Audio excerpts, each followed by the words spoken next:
The base has dropped on a new edition of Soccer Down Here, February 1st, 2019. The transfer window in Europe, and at least the major leagues in Europe, has completed, and Miguel Almiron is now part of Newcastle United. Luciano Acosta is not part of PSG, which was quite the drama yesterday. If you joined us for our transfer window deadline extravaganza special with Nick Alifi and Soccer Over There, it was fun following all of the chaos out of DC and Paris all at the same time. Deal went down to the wire. There's about 3 or 4 different stories out there as to what happened. Nobody really knows. The question is going to be where DC United goes from here. We'll get into that this morning as well. We've also got some more fallout from Sebastian Giovinco leaving Toronto FC, going to Saudi Arabia's Al Hilal, and more things are being said now from the club side of things after Giovinco went pretty ruthlessly into his Twitter, his Instagram, and trashed the club and the whole negotiating process and how everything went down with him in Toronto. Lots of those things to talk about. Lots of questions and comments from you guys as well on Twitter at Soccer Down Here. And our Friday flashback question, a little different one. Your favorite songs that are connected to soccer memories for you. It doesn't have to be a song from a tournament. It doesn't have to be like a World Cup theme or something, but it can be. But it can be any song that has a soccer memory for you. And we'll get into that as we go today. Jason Longshore, John Nelson with you this morning. Let's start with just the, reaction to Miguel Almiron and Newcastle. It was the major story in England as the transfer window closed yesterday. And you had Sky Sports doing their Insta poll, Sky Sports News, as they were doing their deadline day coverage. And their Insta poll question was, would Miguel Almiron be that piece that would keep Newcastle from being relegated? And early returns were 55-45 no. And then you had I wouldn't put too much stock into that. I know. It's the same thing as we talked about with Argentina. Like, okay, you're going to do that poll, and Newcastle fans are voting against everybody else who hates Newcastle.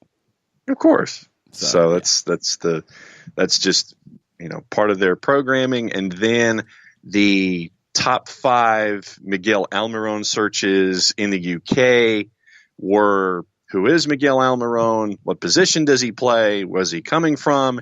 Is he any good? That was 4 of the top 5 searches apparently in Google UK when it came to Miguel Almiron after the transfer. And you had every Newcastle fan TV talking to Keith Downey from Sky Sports to get his opinion on it. You had interviews, and it was the story on both sides of the Atlantic, because with NBCSN doing their Premier League coverage and their lead story in the crossover, even before Christian Pulisic, was Miguel Almiron. So that's how big a freaking deal it was yesterday on multiple fronts. Yeah, I would really love it if Sky Sports had not done as much of the, well, who's Miguel Almiron? Oh, my goodness. Is he any good? And the questions from the searches, because that diminishes it to me. Consider the parent company. Yeah, but also consider that Sky Sports has the MLS rights in the UK. Yeah. So I don't care about the parent company. They've invested in MLS in the UK, and that is playing more along the lines of Danny Mills type of comments. Look, this is a deal that will change this going forward. You're not going to see as much of this going forward, thank goodness, because it's frustrating. It's annoying. Yes, to show the top 5 Google searches. Did you do that for any other signings around England yesterday? No. It's one of those things that we know the intent of it, and it's frustrating. But that, again, that will not be the story going forward, because now Miguel Almiron has a chance to change how MLS is viewed in Europe. And not just England, but across the continent. Because if he goes to Newcastle and he goes to the Premier League and plays well, that will change this perception. You will see more business done with MLS as a result of this, for sure. He will not play this weekend unless something has changed, and we haven't seen it just yet. He's waiting on his work visa to be eligible to play. Would likely be in place for next week. So not going to be part of the 18. Are they at home this weekend against Tottenham? Efforting. If they are, I would imagine he'd be presented to the crowd and get a rousing ovation at St. James's Park. So not part of the 18. Don't get up early, and I'm guessing this might be an NBC Sports Gold match, not a. It could be an NBC Sports Network. It's the only 7:30, so I think it's. I think it's there. Yeah, so it's on NBCSN. Could be on there with this reception if it's at St. James's Park. It's at Wembley. Oh, well, never mind. Then they won't present him there. It's just a chance for him to get into the squad and get accustomed to his teammates. Training today fully, you would imagine, and this gives him a little more time. I'm not of the belief that it's going to take this long transition period for him. I'm really not. I think, one, Rafa Benitez knows what he's getting, knows how to deploy Miguel in a way to get the best out of him and make him feel comfortable. And I think the way that Newcastle's playing right now and where Miguel would likely slot in, it's kind of ready-made for him. I think he's going to be just fine from day one. I'm not expecting any issues. The only thing is just that he's not in midseason form, and the players around him are in the middle of their season. He will be hitting the ground running a little bit in that regard. He's been training here before he got over there, but hasn't been playing matches since December 8th. So that'll take him a second, but this week of training should help him a lot. I think he'll go over and do well. It's going to be fun to watch. It's going to be fun to watch the reaction and hear some of the comments, as they see Miguel Almiron for the first time on the field in the Newcastle kit.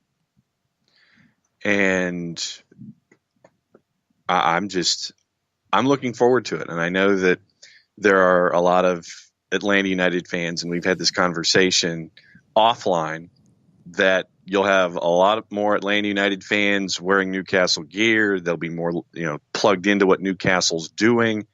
And every single piece of social media that I've seen from Atlanta United fans to Newcastle supporters on the other side of the pond has been, we love him, take good care of him. And the Newcastle fans in return is like, we will. And so you've got both sides looking forward to seeing what Miguel Almiron can do. I think not this weekend, but next weekend is a match against Wolves, and that would be the next opportunity with work visas and everything taken care of where Miguel could be trotted out. Andrew Baker with a really good question on our Twitter timeline. On Sky's coverage, was it just lazy ignorance, playing to the English audience, or perhaps some combination of both? What do you think? Yeah, I'd go with choice D, all the above. That's just my vibe on the whole thing, that you're playing to your audience. That's why you do an Insta poll, so you can get all of that, momentum shifted toward your social media. And I will say that Carlos Carvalhal, who was there in the early hours of the signing itself, gave some very positive comments about Miguel Almiron and what he is as a player. So I think that Carvalhal was there possibly as a counterbalance for anchors and reporters and local talent who may not have known what Miguel is about. But the middle part, I think, is also true, playing to your audience as well. So I think it's a combination of both. Yeah, it's unacceptable. There's no excuse for it, because you wouldn't do this with a player from La Liga. You wouldn't. I don't think you'd do it with a player from Brazil or Argentina either. I really don't. There wouldn't be that type of discussion around a player moving straight from Boca or River or Fluminense or Santos. It wouldn't be there. It's going to take some time to bust it down. It is changing. It's not changing fast enough. And it drives me nuts. I'm not a fan of it at all. One thing that we didn't get a chance to mention yesterday, as we were doing the show, I was able to mute myself and unmute NBC SN's coverage a little bit as they were talking about Miguel. And Robbie Earle made a comparison that I thought was interesting, talking about kind of famous players who've come through Newcastle and are revered by the fan base. Said Miguel could be I'm going to paraphrase the quote, a low-rent version of David Ginola, who is an absolute legend in Newcastle, coming over from France. I think in terms of impact, sure. As a player, I'm not really seeing it. But in terms of impact, yeah, absolutely. I mean, and I think they're safe now. I think they're in a really good spot. That win over Manchester City was massive for their, fighting off relegation. But you add Miguel Almiron, you go from 14th in the table right now. Say you finish a solid 10th. Say you go out, he gets a few goals, some assists, strong two-way play, and you look like a team that has solidified itself finishing this season. You're going to see a lot of Miguel Almiron jerseys sold in Newcastle. That will be a very popular jersey. And you'll also see a lot of Newcastle jerseys sold in other places, like Atlanta, like Asunción, Paraguay. It could be, if everything works out the way that we would expect, it could be one of those big moves that puts Newcastle on a little bit different plane than they're currently on. Here's your next run of matches after Spurs. Wolves at Molineux. That's a tough one. Then you get Huddersfield and Burnley at your place to end February. You go to West Ham. You come back for Everton. Then you go to Vitality to take on Bournemouth. That's a tough one. And then Arsenal at the Emirates. So there is some room through the end of March for you to get some points to get you further up the tables. You just have to take advantage of those situations and not lose to the teams that are below you to keep yourself in line where you are right now. Yeah, I think they're going to be okay. I do. It's going to be interesting to see how the reaction is to Miguel once he takes the field, and that's what I'll be excited to see. I think a lot of folks who have watched him here in Atlanta, watched him in MLS, will be looking forward to that day in a big way. Love to get your reactions to it. Have people out there bought Newcastle jerseys with the number 24 in the back yet? I would imagine you have. Well, you wouldn't have it yet. I mean, I don't know if there's a shop around here that has the Premier League number and name kit, and you can go buy the Almiron jersey. Where's my price Atlanta. orders? I want to see the pictures that you've purchased it. Where's your receipts? Wow. Okay, I was just going to ask if you'd done it, but okay, that's want cool. my proof. Want my proof. Want to see receipts? Show the receipts. That's cool too. We'll talk more about the reaction to Miguel Almiron going to Europe. Nathan Pugh with a good point. If you do want to watch Newcastle on a regular basis now, you might need to get NBC Sports Gold, because Newcastle is not the usual choice when there needs to be a choice in the time slots for Premier League matches. If it's the 10 or the 12:30 match on a Saturday, usually it's going to go to either Manchester United or Manchester City or Chelsea or Arsenal. Probably Tottenham would be next in line. And the Wolves match is the Monday nighter. Okay. Now, when they're in those types of time slots, yes. So you don't have to get it just yet. You might have to get it soon. Keep that in mind. How much is it? Full season is $50 as someone who has invested in NBC Sports Gold. You don't have to do full season, though. Yeah, I know. They're running specials, so just keep an eye, and I'm sure that they'll post another special, so hop on it for the remainder of the season. It might be 1/3 the price, so you might be able to get it for $20 or something like that. There you go. NBC would be very smart to run a special with a code of Miggy or something like that to rack up some sales. Four-card Ahmed is not fun, not happy with the Santiago Muñoz comparisons. He says it's borderline racist. I don't know about that 4-card. I think it was more kind of just funny because of the situation. It's not that similar, though. If you've seen the movie, and now John has, it's not a similar comparison. I don't know if I jumped to the borderline racist comment, but it's a little tired. It was funny for a second. We thought it was funny. I think when you have pundits using it, it's a little bit of a problem in the UK because they should do their homework about a league that they should be paying attention to. But that's just me. Yes. And John, you did see the movie. You did not care for the editing. It was about 10 minutes too long. Okay. One thing about the movie that we talked about that I liked was their use of music. I thought they did a great job with that. And that was kind of part of what led me to our Friday flashback question about music that you associate with soccer memories. Like the scene, God, I got to go back and watch the whole thing again. The scene for me that probably sticks with me, there's two, and I can't remember which song they use when they're coming with the big aerial shot of St. James's Park. It's just a cool shot. The other one is where he's training before he goes for his tryout, and he's on the beach, and it's Cast No Shadow from Oasis, because that's one of my favorite songs. Yes. Yes. That's cool. I like the use of music. I'm a big music fan, obviously. We talk about it a lot. So your music memories that are tied to soccer. Want to hear what songs you associate with soccer memories. And obviously, Nothing's Going to Stop Us Now is one of those, and we know that, so we can leave that one out. NGSU is a hashtag that we know. Yes, thanks, Jay. We can leave that one out, but other songs like that, whether it was a theme song of a season, could have been a theme song to a tournament, just something that you associate with a memory. Like for me, one that I'll always associate is 9 Inch Nails' Head Like a Hole, because that was one of our warm-up songs when I played in high school, and I always remembered at the end of our warm-up, and you wanted to run through a brick wall. That's one that I will. Every time I hear that song now in any context, I am flashed back to high school soccer. Stuff like that. So share those with us on Twitter at Soccer Down Here.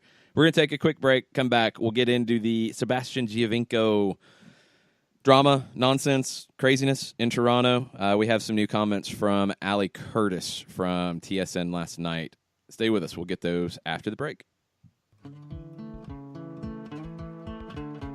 Today's show is presented by Atl Utd-Manager Associates, personal injury lawyers with over 30 years of experience, supporters of Atlanta United, Faction, and Inter-Atlanta Youth Football Club.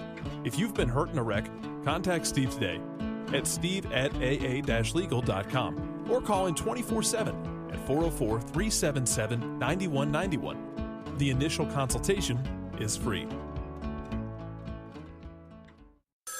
A ranger station. I'd like to report a bear hug. Okay. I put out my campfire and Smokey Bear hugged me. So you drowned the fire, you stirred it, drowned it again, and felt that it was cold? Uh-huh.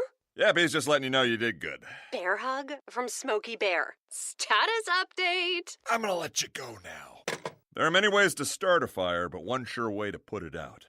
Learn how you can do your part at SmokeyBear.com. Sponsored by the U.S. Forest Service, Ad Council, and your state forester. We know that every driver is different, and a one-size policy does not fit all. That's why Country Financial offers a variety of discounts, so you get the coverage you need and the savings you deserve. From good driver to good student, multi-policy to multi-car, we've got a discount to suit every driver. Call Jason Wright at 678-568-6871 today to see what you could save. On Facebook at Jason Wright Agency, or by phone at 678-568-6871. Discounts vary by state. Policies issued by Country Mutual Insurance Company, Country Preferred Insurance Company, or Country Casualty Insurance Company, Bloomington, Illinois. Every hiring manager knows that a company is only as good as the people it's made from. So where do you find the best people? That may surprise you. Meet the grads of life. Young adults of unique determination and experience. An ideal fit for your company in an entry-level position, internship, or even mentorship. They might not have every qualification you typically look for, but they're exactly who your company needs. This is talent worth knowing about. Go to gradsoflife.org to learn how to find, cultivate, and train this great pool of untapped talent. Brought to you by the Ad Council and gradsoflife.org.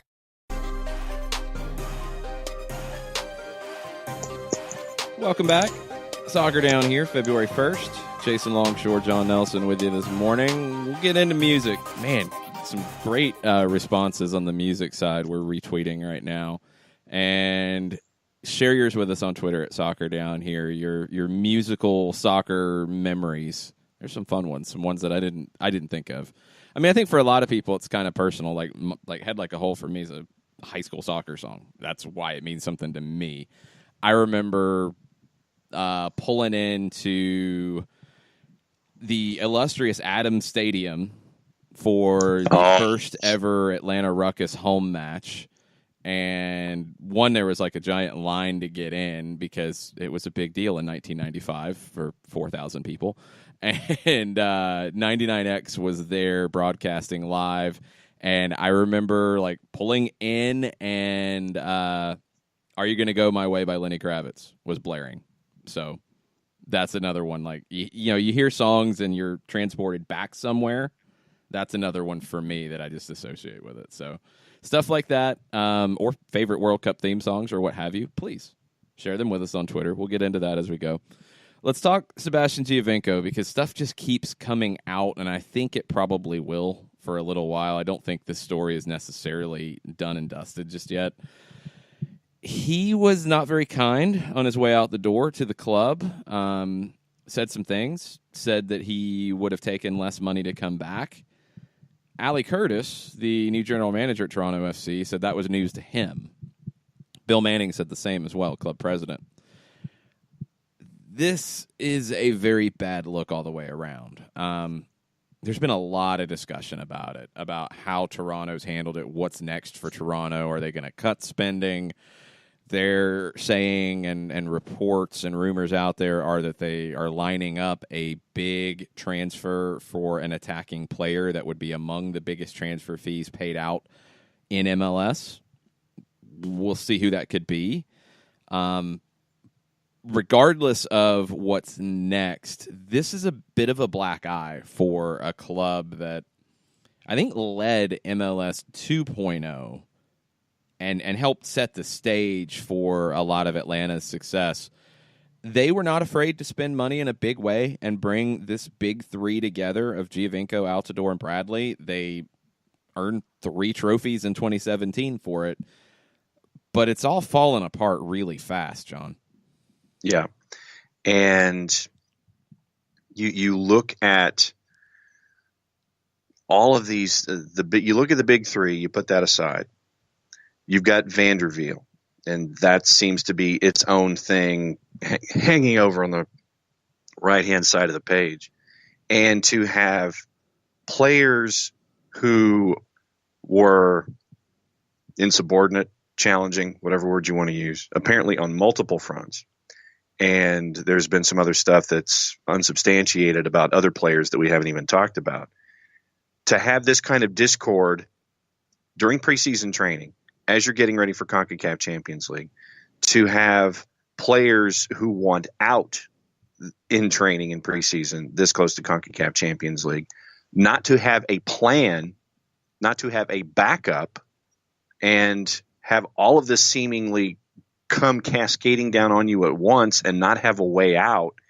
The franchise seems like it's flailing right now, at least from a front office and a talent perspective of, okay, you're this close to one of your larger moments in hemispheric soccer and you have all of this bad stuff going on around you, and I don't know how you get out of it. There are names that have been mentioned, there are names that have been refuted, but clock is ticking. And for you not to have had an idea about how to possibly fill these holes, there's a lot of stuff going on, and it makes you wonder about the previous administration and why they got out when they did. There are more questions for me than answers, and when the answers come out, I don't know. It's going to continue to make that eye very, very black for Toronto FC, one of the franchises that we've all looked at in the last couple of years and sat there and said, okay, they were a model going forward. They're now a model, but it's for an entirely different reason. Yeah, I'm gonna put a couple things out there based off what you said that keep in mind about not having a plan. The way the discussion has come out looks really bad, and maybe it's a problem with messaging. It really could be that you've got the club president saying things like they made a lucrative offer. You've got other sources saying that they, really weren't all that interested in bringing him back. He said he wanted a new deal last year, going into the season, so a while ago. Said that he never got that deal that he wanted. He said he'd take less money. People are saying no, he never brought that to us.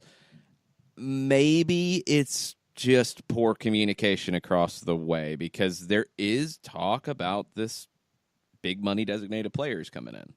Maybe that was the plan. Maybe that was the idea all along.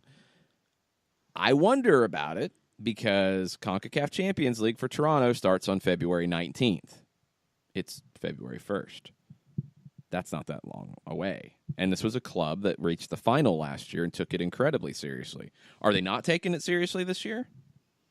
Maybe. Maybe that's the case. Maybe it's just not that big a deal to them because they've lost Giovinco. They've lost Vasquez. They've brought in Terrence Boyd. They're probably going to lose Gregory Vanderveel.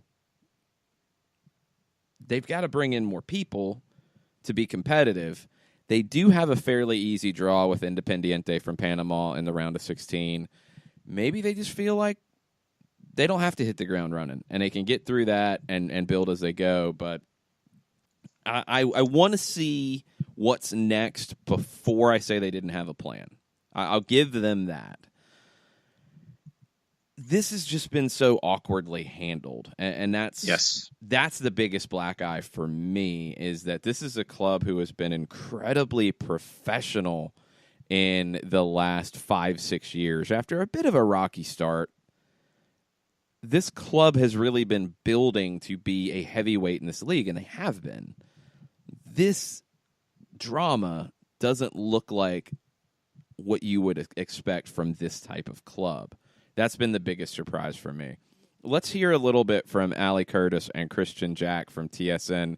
They spoke last night for, about 8 minutes on air about the whole situation. Here's 2 minutes of that conversation. I think that contract discussions a lot of times they're always challenging and difficult.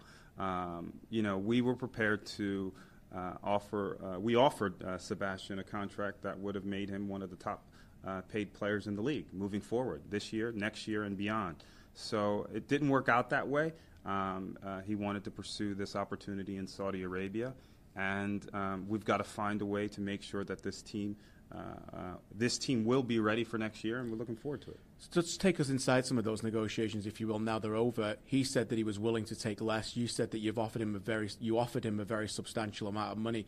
Did it ever get to the point, Ali, where you felt like it was close, or did you always feel like that you were too far apart? So again, a lot of these discussions took place before I got to the club. But since I've been at the club and also kind of getting up to speed and talking to the folks that were involved, my understanding is that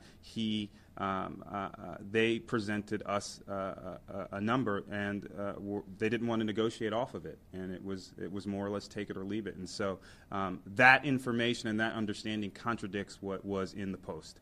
Sebastian Giovinco also questioned a little bit of what this club wants to do going forward as becoming a winning mentality, but he's played a big part in bringing that club towards that level now. I'm sure you'd say that now he's departed, that mentality remains. When you're selling this club to other people, I don't think you'd be too concerned about what Sebastian has written in that post.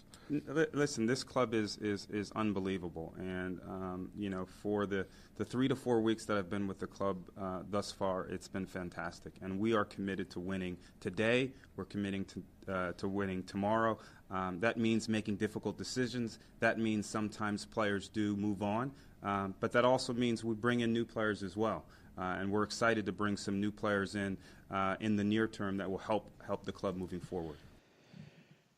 Ali Curtis has had a busy 3-4 weeks since he got on the job, first off. And he's still got a lot to do. So, man, he's had to hit the ground running.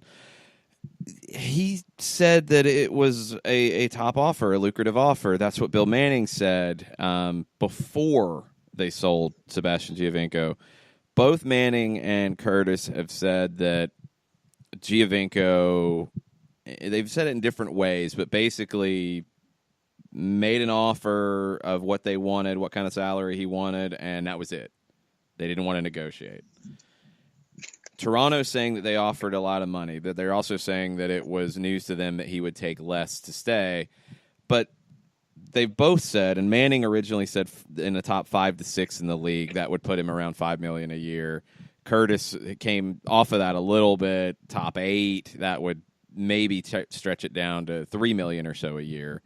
We don't know what the number is on the other side. We probably will never know. But the talk out of the club has basically been, well, there's no way he's making less money than he was making here to go to Al Hilal. They offered him less than he was making currently.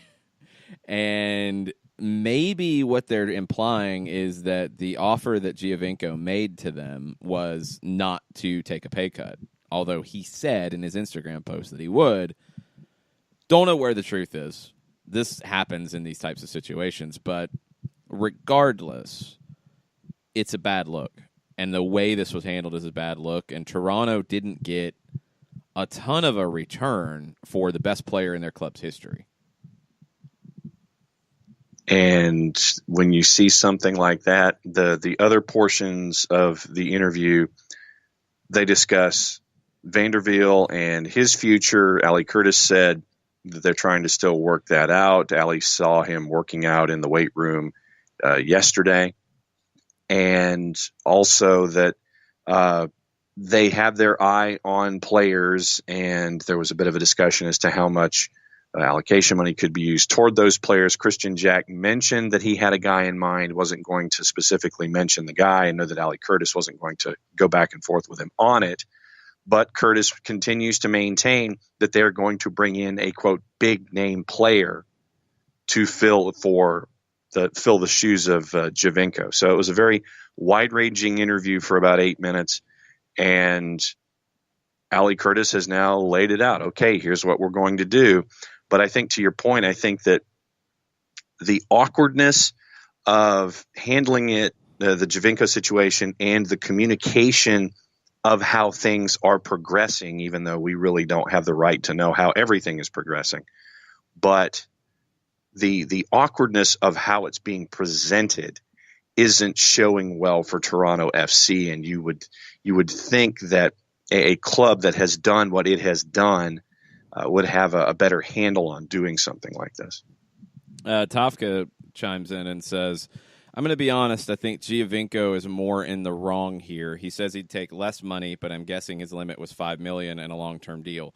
It's a guess. We'll have to see. I agree that Toronto shouldn't pay that, and Gio is upset about it and bad-mouthing a club that has been very good to him. That last part is a question, and the response makes you wonder about that, and we'll get into that in a second. If Toronto messed up, it was that it should have pulled the plug on a potential new deal earlier and actively sought a new club for him.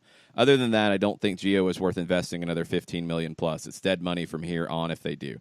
Let me make something clear in my thoughts on it, because I think it's a little confused. I don't think Toronto should have re-signed him for $7 million a year, $6 million a year, $5 million a year, $4 million a year, none of it. Toronto shouldn't have re-signed him for 3+ years at any of that. 3, maybe to 4, if you throw some incentives in, on a 2-year deal with an option at his age, maybe a 3-year deal. I could potentially go there. Okay.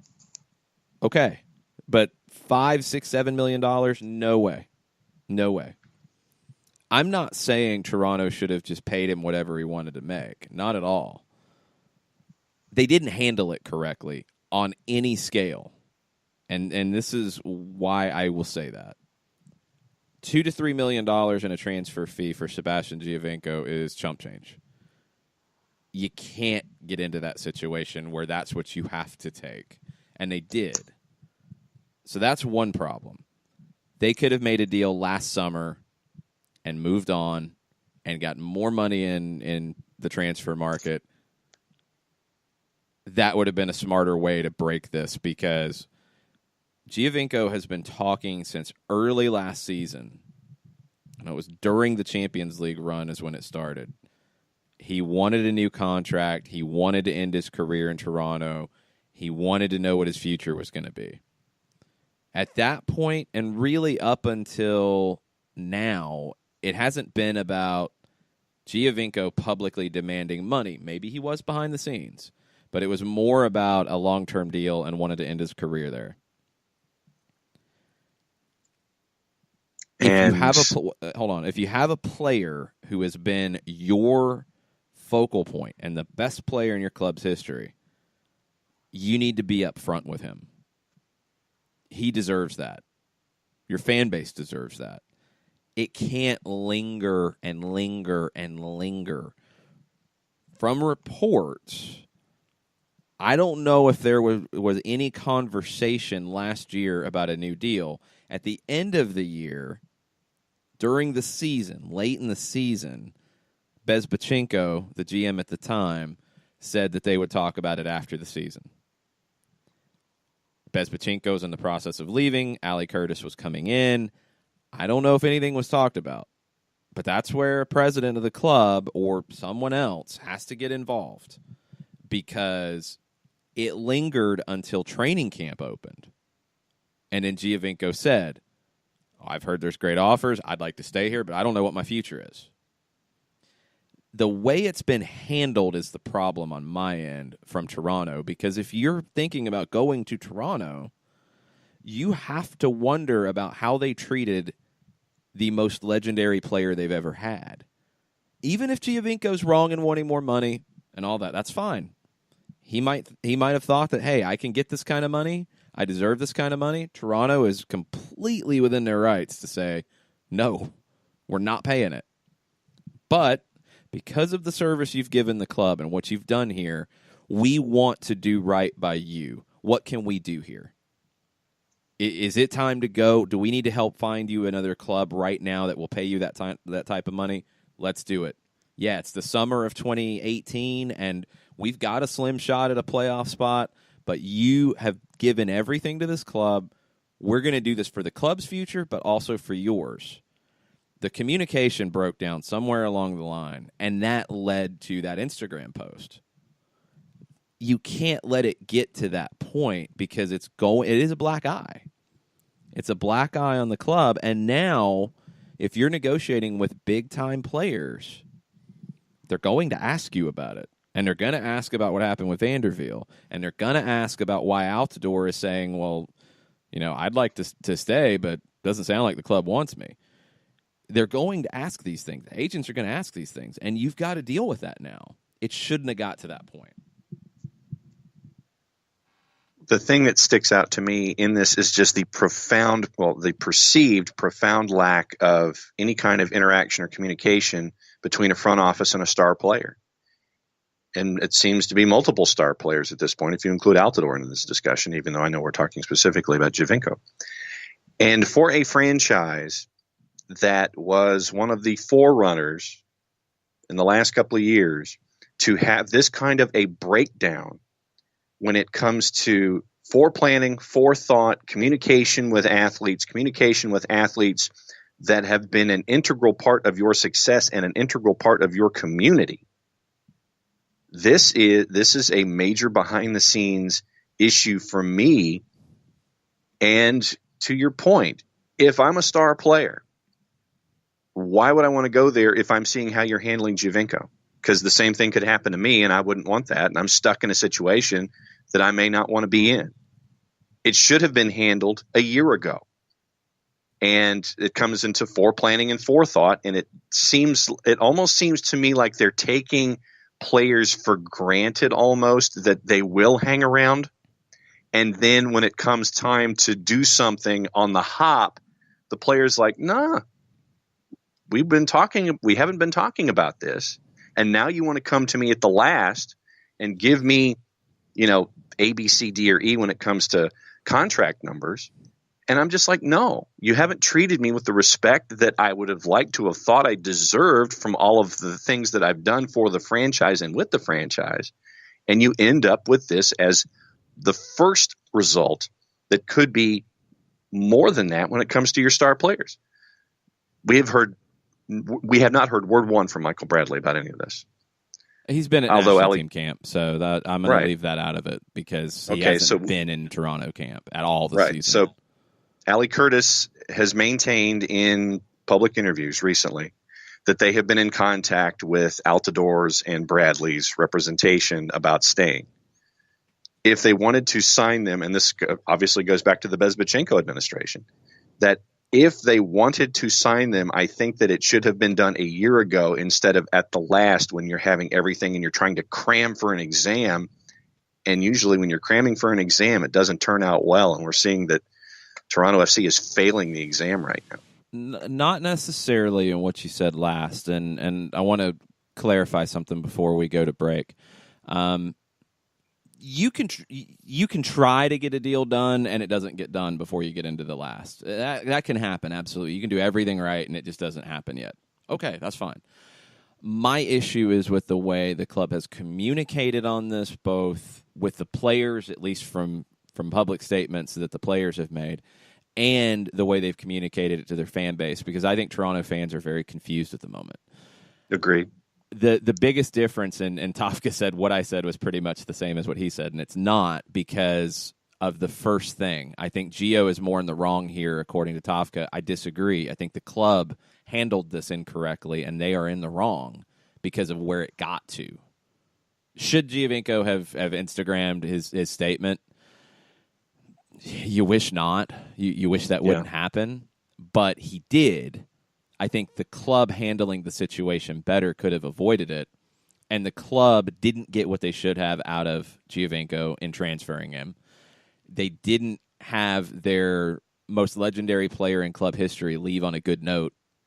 You weren't going to see the emotional send-offs that you saw from Atlanta for Miguel Almiron for Giovinco from the club because of the way it ended. That's a shame. That shouldn't happen. Not for a player that brought you that much glory. It should not happen. So my issue is I think Toronto is in the wrong here. Giovinco can be wrong for Instagramming a statement out, but Toronto is more in the wrong because of what they did to allow it to get here and the communication. Bill Manning at the beginning of the week said that they were starting to talk to Altidore and they had not made an offer to Bradley. By the middle of the week, an offer had been made to Bradley, according to Manning, the president of the club, and they were already talking to Altidore. Haven't they? I don't know. I don't know where any of it stands anymore because it keeps seeming to change. They made him a lucrative offer. They made him an offer in the top 8 in the league. All those things are contracts that are less than what he was being paid now. He says he would have taken it. Maybe he wouldn't have. Maybe what Ali Curtis said is correct, that he gave no indication that he would negotiate and want a different deal. If you realize that, if Bezbatchenko realized that last year, if Bill Manning realized that last year, you had a summer transfer window to make a move. If you felt like, well, we can get into the playoffs, we want to keep him and see where it goes, we're not going to re-sign him because you already knew that. If you already knew that, look, he's not going to negotiate, he's not coming back, we're running out of leverage here, we need to make a move as soon as we can. But you decided we're going to go into the postseason. We're going to try to get into the postseason and see what happens. Okay, that's risky, but that's fine. It's January 30th when you announce this at 10:22 in the evening. You don't make those kind of announcements on something you've been working on. This felt like it all blew up this week when Giovinco left training camp. Maybe it did, maybe it didn't. Sure looks that way because your season ended on October 28th. You could have either been negotiating a new deal, deciding that you were not going to get to a new deal, negotiating a transfer, finding a much more amicable resolution to this between October 28th and the opening of training camp, January 15th. 3 months. It doesn't sound like you did. You open training camp, Giovinco's still upset, and then he leaves camp. And when it happens right on the heels of Gregory Vanderveel getting into a reported altercation and being sent home from camp, you have to have questions about what's going on. Things don't look right now in Toronto. We'll see what the plan is going forward. But if I was an agent representing a player and Toronto came calling, I would have a lot of questions, and I would want some answers before a deal gets done. it's a weird look for a club that has been run very, very well and has set a new standard for this league. Not anymore, and we'll have to see what happens next. I'm fascinated by the story in Toronto, and I want to see where they go on Altidore, on players coming in, what things look like for them. Because right now, it doesn't sound good on any front for Toronto FC. We'll see what's next for them. Let's take a break, come back. More of your thoughts on Twitter on Soccer Down here after this. Today's show is presented by Atl Utd-Manager Associates, personal injury lawyers with over 30 years of experience, supporters of Atl Utd, Faction, and Inter-Atlanta Youth Football Club. If you've been hurt in a wreck, contact Steve today at steve@aa-legal.com or call in 24/7 at 404-377-9191. The initial consultation is free. A ranger station. I'd like to report a bear hug. Okay. I put out my campfire and Smokey Bear hugged me. So you drowned the fire, you stirred it, drowned it again, and felt that it was cold? Uh-huh. Yep, he's just letting you know you did good. Bear hug from Smokey Bear. Status update. I'm gonna let you go now. There are many ways to start a fire, but one sure way to put it out. Learn how you can do your part at SmokeyBear.com. Sponsored by the U.S. Forest Service Ad Council and your state forester. We know that every driver is different, and a one-size policy does not fit all. That's why Country Financial offers a variety of discounts, so you get the coverage you need and the savings you deserve. From good driver to good student, multi-policy to multi-car, we've got a discount to suit every driver. Call Jason Wright at 678-568-6871 today to see what you could save. On Facebook at Jason Wright Agency or by phone at 678-568-6871. Discounts vary by state. Policies issued by Country Mutual Insurance Company, Country Preferred Insurance Company, or Country Casualty Insurance Company, Bloomington, Illinois. Every hiring manager knows that a company is only as good as the people it's made from. So where do you find the best people? That may surprise you. Meet the grads of life, young adults of unique determination and experience, an ideal fit for your company in an entry-level position, internship, or even mentorship. They might not have every qualification you typically look for, but they're exactly who your company needs. This is talent worth knowing about. Go to gradsoflife.org to learn how to find, cultivate, and train this great pool of untapped talent. Brought to you by the Ad Council and gradsoflife.org. Welcome back. A couple of Atlanta United news updates for you as we're wrapping up hour number 1 here on SDH this morning. Stephen Glass is your new Atl Utd-2 manager. He has been working with the U17s in the academy since the fall.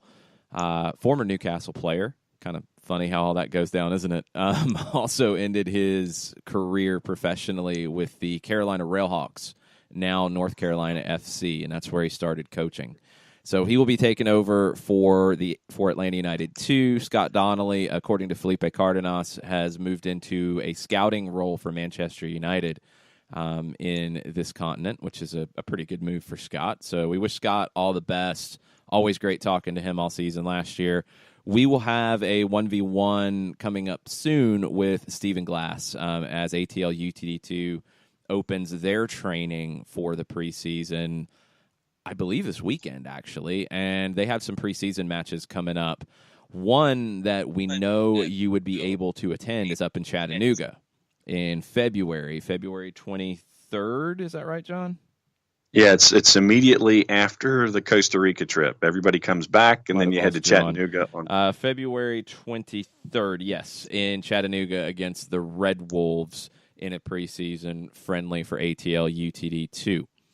Something a lot of people have asked about is a license plate for Atlanta United. You see the University of Georgia or Georgia Tech license plates. You see Atlanta Falcons license plates, Braves license plate, Hawks license plates.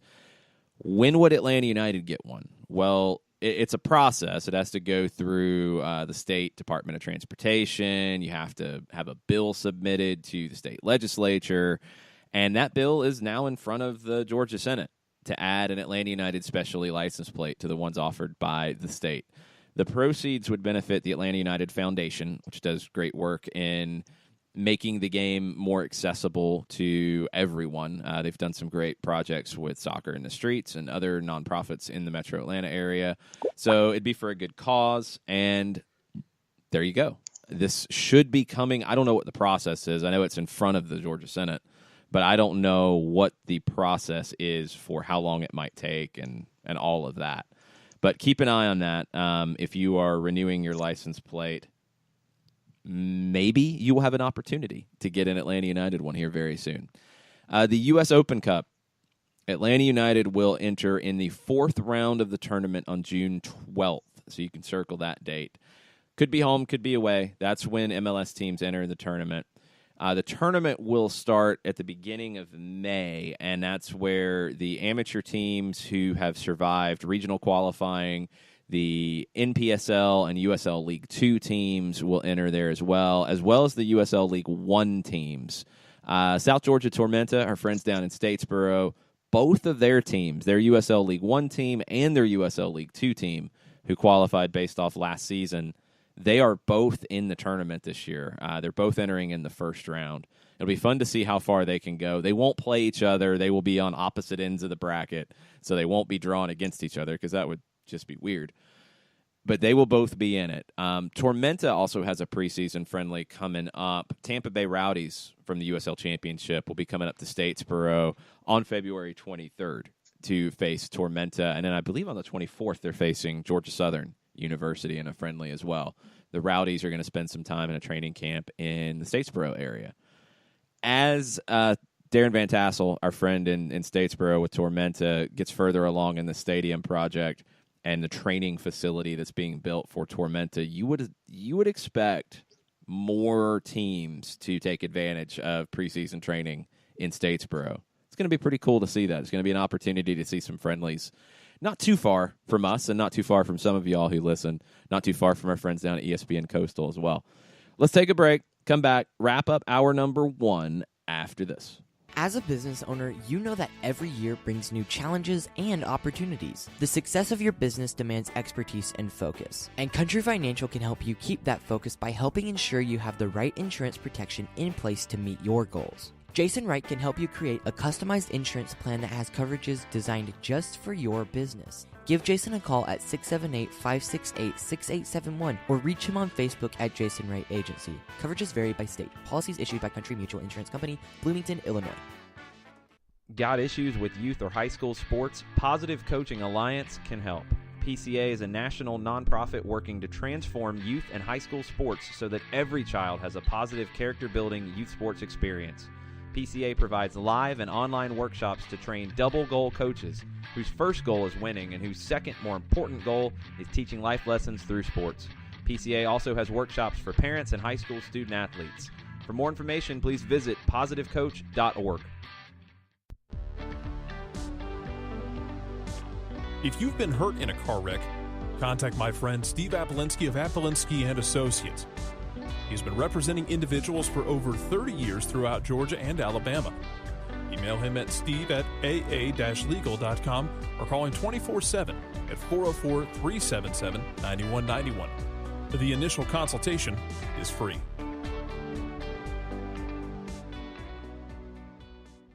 I adopted Bento in 2010 from a shelter. This cat makes me make art. He's always motivating me to draw pictures of him. He just is motivating artistically. He's my best friend, but a lot of people know him as Keyboard Cat. Keyboard Cat, YouTube star and shelter pet. Amazing adoption stories start in shelters. Start yours today. Visit theshelterpetproject.org to find a pet near you. Brought to you by Maddie's Fund, the Humane Society of the United States, and the Ad Council.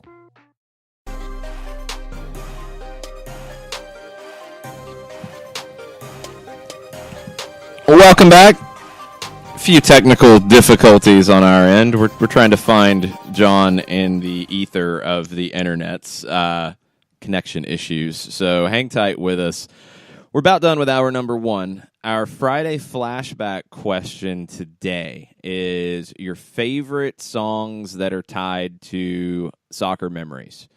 So this could be, as Mike Conti, my play-by-play partner at 92.9 The Game, said, this could be a World Cup song, Gloryland from the 94 World Cup, which was pretty epic from Daryl Hall and the Sounds of Blackness. It was quite the collaboration. And if you watched that tournament and watch the highlight film, as I did probably way too many times, you almost know that song by heart.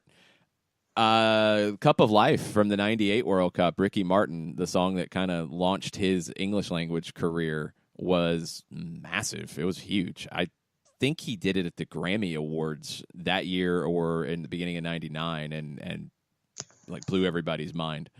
So songs like that, I think, obviously. Songs, I think of Fire by Kasabian as a song that was attached to the Premier League, and it was a song you heard on Premier League coverage a lot. So I always think of that one. Lots of stuff like that. So share them with us on Twitter at Soccer Down Here. Let us know your favorite soccer musical memories. Yeah, it's weird. John can hear me, but we can't hear John. I don't know why. We're going to try to figure this out as I am talking to you guys and playing the role of producer as well. Quite a conversation on our timeline if you guys want to chime in at Soccer Down Here. Tafka, our friend Aaron Nobles from Terminus Legion. Talk about talent in this league and Luciano Acosta specifically. Lucho's connection to PSG was quite a shock. No one expected it Wednesday night when that rumor hit. We don't know exactly how things went down. There were reports about an outside agency being brought in to broker this deal, and Pablo Maurer at The Athletic then said, well, the outside agency didn't have the connections with PSG or the French league that they said they did, so everything sounds weird. My question going forward, I think Luciano Acosta is a top player in this league. I think he's a player who can play in a top league in Europe. Absolutely. Right there with it. The question for me, though, is how does he bounce back? How is he going to feel going back to DC now after this deal was all but done? He was in Paris. You know, you don't fly across the ocean for a deal that is a big maybe. It was all but done. Maurer said that he was shaking with excitement as he was getting on the plane Wednesday night, leaving camp. Everybody was excited for him. All the players were happy for him. And now it falls apart. Is it DC United's fault? Is it this outside agency's fault? Is it Acosta's agent's fault? Is it PSG's fault? Is it all of the above? We don't know. And we probably won't ever truly know. But who does Luciano Acosta think is at fault? That's the question, because that's going to affect what happens next. Does he come back to DC? He wants a long-term deal. Is he going to get it? Does he want it now? Does he want to try to find a deal to leave the club now? There's not a whole lot of options. You're talking about Portugal, Russia, Saudi Arabia, where there was allegedly a club who offered $6.5 million for him.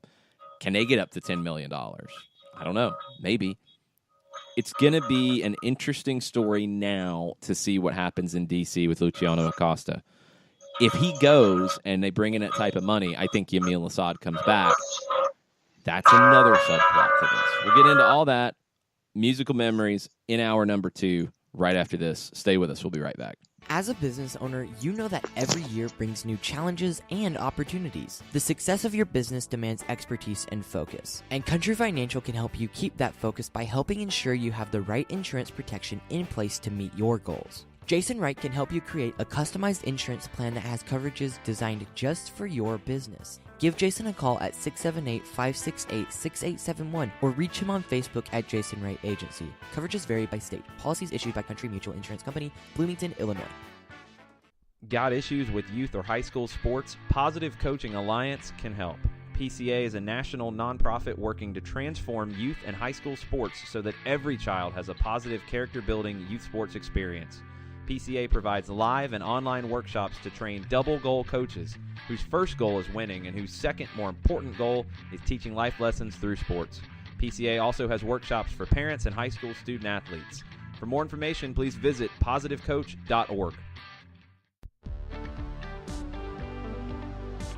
If you've been hurt in a car wreck, contact my friend Steve Apolinsky of Apolinsky & Associates.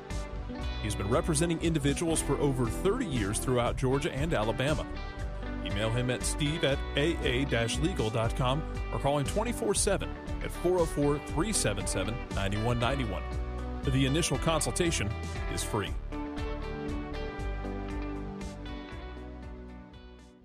I adopted Bento in 2010 from a shelter.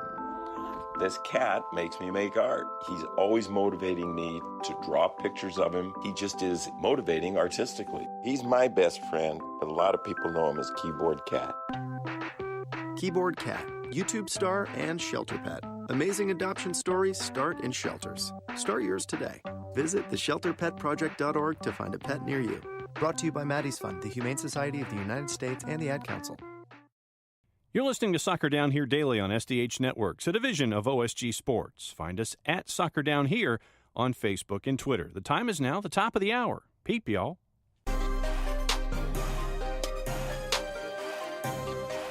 Welcome back. Always fun with technical difficulties. John can hear what I'm saying. He just can't communicate with you guys for some reason, thanks to cable setups and virtual cable setups and the wonders of Skype, and sometimes it's not so wonderful. Good times, but we're working on it. Our crack staff of production help, which is me while I'm talking to you guys, is trying to figure this out. We'll do our best, but this is going to be a kind of a short segment to open up hour number 2 while we work on this, so bear with us. We appreciate it. The Friday flashback question is musical memories, and we've got a bunch of them we've got to get to, and I want to start hitting some of these. So if you guys hear some and you're like, ooh, I need to hear that song, you can go on YouTube and pull it up, because that was my reaction to some of these, which has been a lot of fun. We mentioned Mike Conti's Glory Land, and that's a throwback to the 94 World Cup. Jimmy Vance, beautiful game on Twitter, ATL Soccer 929, said the UEFA Champions League anthem. Yes, a little bit of a cop-out, Jimmy. I hope that, well, I don't know. Some people do play that song on a regular basis outside of before Champions League game. The CONCACAF Champions League needs an iconic anthem like that. It really does. I don't know what the CONCACAF Champions League anthem is. I'm not thinking of it at all. That needs to change.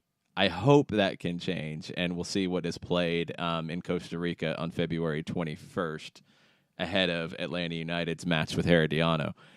I don't think it will be as iconic as the UEFA Champions League anthem. I don't think that's the case. Chris Morgan, CFC Chris 85 on Twitter. The Mark Viduka song. I don't know this one at all. It was a song about Viduka when he left Middlesbrough. I'm going to have to check that one out once we figure out what's going on with John not being able to communicate with us. I'll dig into that one. The Australian legend Mark Viduka. Jill Robbins, 2010 World Cup was the most musical for her. Shakira's Time for Africa Waka Waka song, the Coke anthem Wavin' Flag. I still smile, get a little warm feeling, although it was cold during that time, and even dance a little, or at least tap my foot. Yeah, Jill was at that World Cup, so probably a little bit different musical memories for her. Wavin' Flag was not the official anthem of the 2010 World Cup, but it is the best song from a World Cup. At me if you disagree. I think it's the best one. There were a bunch of different remixes of it. There was one, I think it was called the Spanish Celebration Mix. That was my favorite. It's all good, though. Kanon was the rapper who did it. It is one of my favorite soccer songs, period. And Waka Waka is a good song, too. That was the anthem of that World Cup. It was good. Wavin' Flag is the best World Cup-related song, period. That's my opinion, anyway. Daniel Graham with an interesting one that I need a little more information on. Says, not really a song, but the sound of the old reel-to-reel movie projectors, old Budweiser films of Premier League games. I need to know more about this old Budweiser films of Premier League games. Is that how you were watching matches, Daniel? The sound of an old reel-to-reel, yeah. I know that sound. For me, I think of elementary school, but old Budweiser films of Premier League games, how did that go down? What's the story there? I need to know this. Dan James, our friend from the Home Before Dark podcast, we talked a lot yesterday about the pronunciation of Miguel Almiron's name in the English media, and for some reason they went French on it. A few people were getting it as the day went on, but Dan chimes in and says, the English seemingly do not care for correct pronunciation of foreign names. It'll drive you crazy. Example, when Antonio Luna joined Aston Villa, I almost said Aston Villa, the fans called him Tony Moon, which is kind of funny. Who is it? The Argentine player for Tottenham back in the day, Ricardo Villa, was Ricky Villa. I think that was pretty common. This was around the late 70s, early 80s. Yeah, Tony Moon is pretty bad, Dan. I don't think you can really give them an out on that one. We'll see how in matches Almiron's name is pronounced. I'm intrigued. I want to see if this French idea continues, because that's the one that I have no idea where that came from. Shiva, Time of Our Lives from the 2018 World Cup. That was a good one. That's one of the best World Cup songs. I'll agree with that. The one from 2014, Pitbull's song from 2014 with Jennifer Lopez. Oh, and there's somebody else on that too. That was a good one. I liked it a lot. I probably liked it a little bit more than Time of Our Lives. They've been pretty good with the World Cup anthems. I wonder what 2022 will bring us. And then, it's way too far out, but who will do the 2026 World Cup anthem that'll be in the U.S., Canada, and Mexico? I guess if it was going to be done now, it'd be some kind of a reggaeton mashup with Drake. I don't know who the Mexican artist would be at the moment to mix with Drake. And then, I don't know who you put on from the U.S., but you could do a pretty cool mix with one artist from each country in a reggaeton style. That could work. I could see that happening. So maybe that's where we go in 26. Maybe we're onto a brand new musical trend by 2026. Who knows?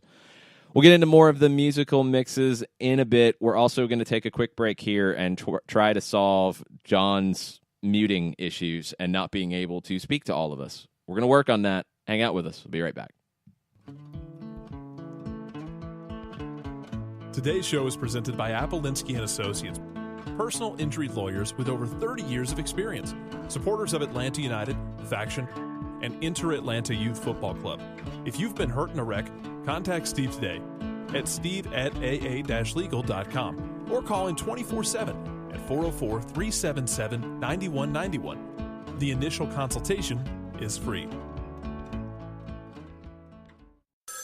A ranger station. I'd like to report a bear hug. Okay. I put out my campfire and Smokey Bear hugged me. So you drowned the fire, you stirred it, drowned it again, and felt that it was cold? Uh-huh. Yeah, but he's just letting you know you did good. Bear hug from Smokey Bear. Status update. I'm gonna let you go now. There are many ways to start a fire, but one sure way to put it out. Learn how you can do your part at SmokeyBear.com. Sponsored by the U.S. Forest Service Ad Council and your state forester. We know that every driver is different, and a one-size policy does not fit all. That's why Country Financial offers a variety of discounts, so you get the coverage you need and the savings you deserve. From good driver to good student, multi-policy to multi-car, we've got a discount to suit every driver. Call Jason Wright at 678-568-6871 today to see what you could save. On Facebook at Jason Wright Agency or by phone at 678-568-6871. Discounts vary by state. Policies issued by Country Mutual Insurance Company, Country Preferred Insurance Company, or Country Casualty Insurance Company, Bloomington, Illinois. Every hiring manager knows that a company is only as good as the people it's made from. So where do you find the best people? That may surprise you. Meet the grads of life. Young adults of unique determination and experience. An ideal fit for your company in an entry-level position, internship, or even mentorship. They might not have every qualification you typically look for, but they're exactly who your company needs. This is talent worth knowing about. Go to gradsoflife.org to learn how to find, cultivate, and train this great pool of untapped talent. Brought to you by the Ad Council and gradsoflife.org.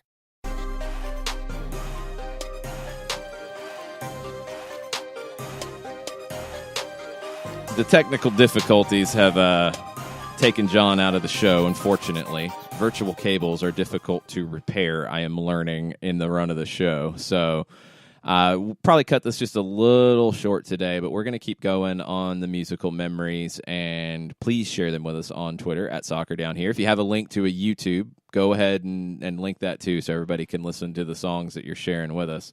And we will get John back as soon as we can. If we can, maybe we can. It's not looking likely, though, unfortunately. So let's move on to the Twitter timeline and continue with that.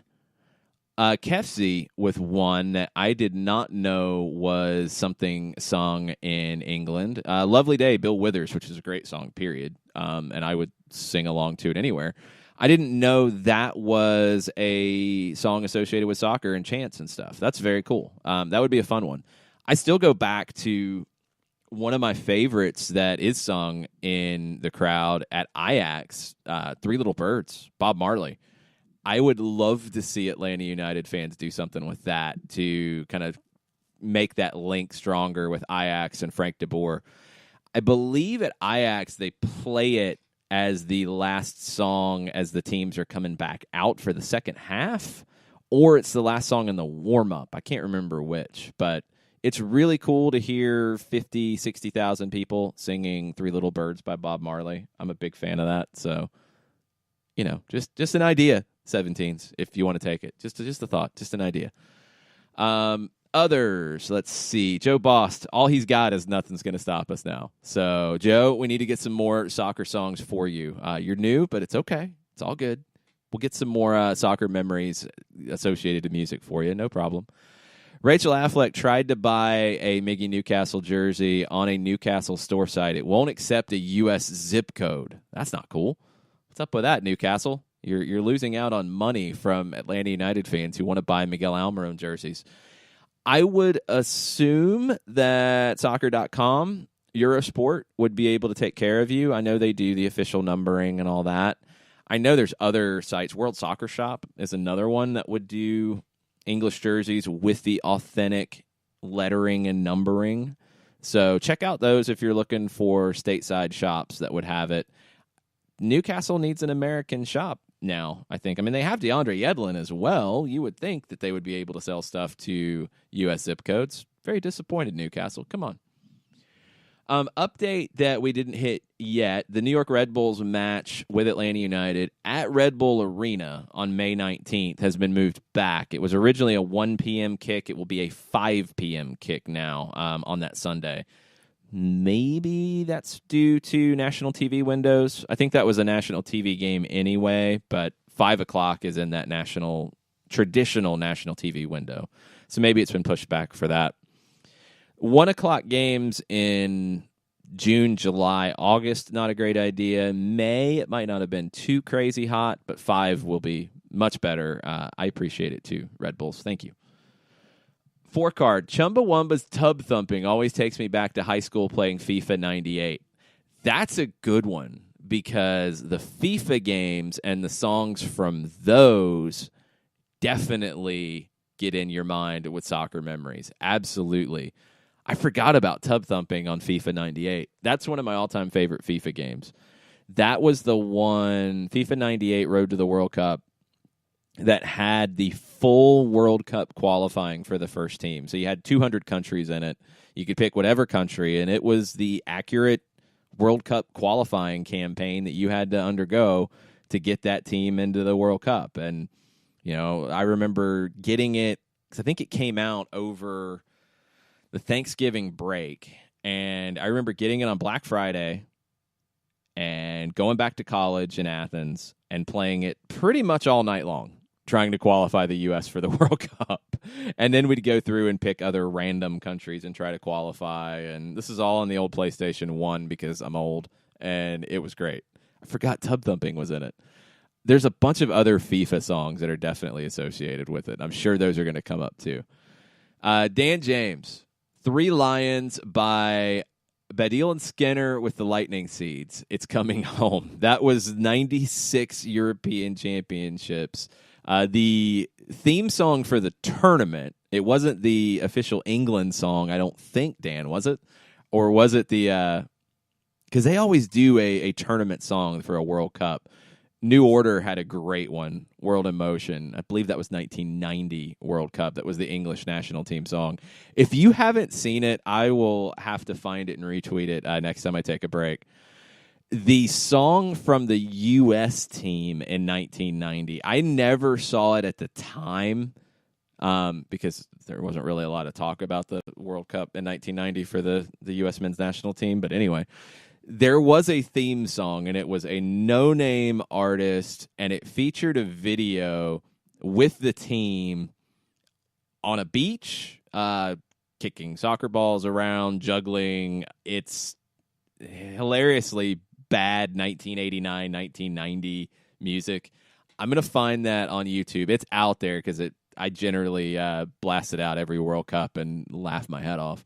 Didn't get to do that this past summer. Thanks, guys. We will post that here in just a bit. It's so bad it's good. Maybe. I think it's good. Most people probably think it's just terrible. It doesn't compete with Three Lions, though.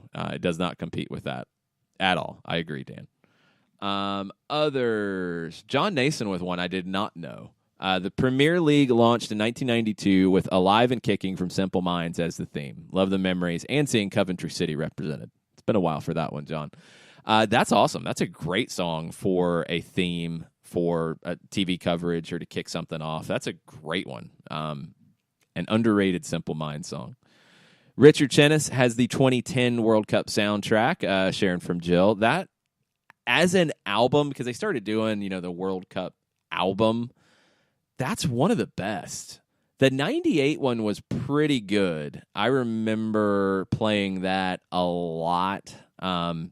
That was when we were doing Atlanta Ruckus games that summer at Adams Stadium, and we needed songs to play before games. And the 98 World Cup album was a good one.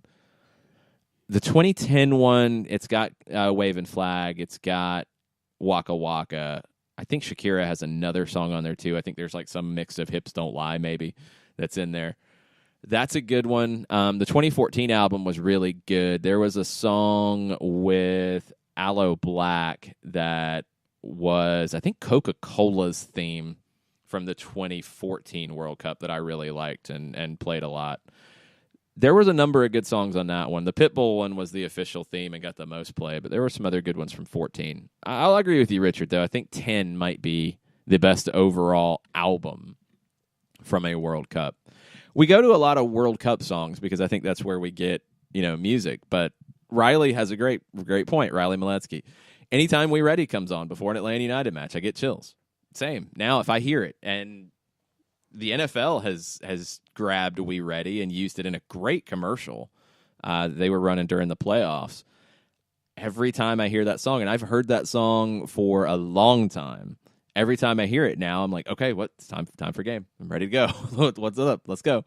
It's cool. And I think you're starting to get more things like that because of things associated with Atlanta United. So We Ready, great club anthem, great, pre-kickoff tradition now.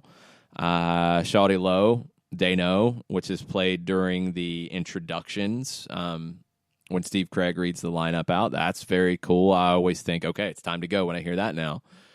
That type of stuff is awesome, and you're going to see more and more of it as you get just more time, more history, more of that. Herschel Skywalker is being very negative, Herschel says that the NBC Sports Gold package will do you no good next season if you're looking to follow Miguel at Newcastle, since they'll be playing in the championship. Herschel. I have to disagree with you, sir. I think they're going to be okay.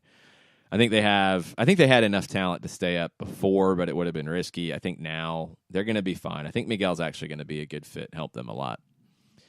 Tafka with a great one, Jungle by Jamie N. Commons and ex-ambassadors. It was during the 2014 World Cup. That was a commercial for Beats by Dre headphones, I believe. Commercial had Neymar in it. That song was ridiculous at that point. I was doing the music at Silverbacks Park. For 14, I was helping out with it. 15, I was doing it on my own. And that became, it's the Atlanta Silverbacks. It's a Silverback gorilla. Jungle, duh, it kind of works. So that was the song before kickoff for the 14 season. It was perfect. It was absolutely perfect. And then everybody used it after that commercial hit. I believe the Cincinnati Bengals used it. Every team with some kind of animal theme used Jungle in their presentation after that. It still gets used some now. It's a great track. Absolute great track. Love it. Big fan. Steve the Pirate, GSU Hooligan. Even though it's a World War I song, I associate over there with the U.S. men's national team. There was a great commercial with that. It was very cool. I absolutely agree. That's a good one. I think there's been, and it was probably from the commercial, a remake of that with music behind it. I mean, it is a song from World War I, but that was it a Gatorade commercial? If I'm not mistaken, I'm trying to pull the link right now, but I don't know who the band was that was involved in it. I think somebody actually did a new version of that. It was very cool. It was a great commercial. Looks like the commercial hit before the 2010 World Cup. And it was U.S. Soccer. It was U.S. Soccer put it together. That's a good one for sure. Agree. Jackson Popkins on with Waving Flag in the 2010 World Cup. But I'll never hear Tina Turner's Simply the Best and not think of Parkhurst lifting the cup. Very cool. I agree. That one, We Are the Champions, I think we always do, and I will always associate that with MLS Cup now too, because that is the loudest I have heard Mercedes-Benz Stadium sing. We hear the chants a lot. We hear that stuff, and it gets loud. But that, where they were playing We Are the Champions and the crowd was singing it, that was crazy to me. That was total goosebumps because it was so loud with everybody singing it. I loved it. So, yeah, Simply the Best from Tina Turner and Queen's We Are the Champions with Atlanta United. I completely agree. Paul with a great one. These are the types of ones I was looking for. So Paul says, the Ghost of Tom Joad, Rage Against the Machine version, would listen before every game in college. That's awesome. See, Nine Inch Nails, Head Like a Hole was mine like that. Depending on when I was in college and playing either intramurals or playing in the local league, it depended on what formation or what position or what my role was in the team as to what song I would listen to before a game. If I was playing in the midfield, I wanted to listen to something like with a groove to it, because it'd be in my head all day, like the kind of groove as I was playing. I wanted to be able to connect passes and be smooth. If I was playing in defense or playing goalkeeper, because I played goalkeeper in indoor for intramurals, which was a bad idea on a basketball floor, but anyway, I had to listen to something angry because I had to get really riled up before the game. So it would depend. Didn't listen to Ghost of Tom Joad and Rage, but that would have been a good one. That would have definitely fit that. Percy Herrera. The only song worth mentioning is Ricky Martin's Copa de la Vida, Cup of Life. That's your winner, hands down. I can't argue that too much, Percy. That was a great one. Absolutely agreed. Riley Waving Flag is still stuck in my head. Jimmy Vance.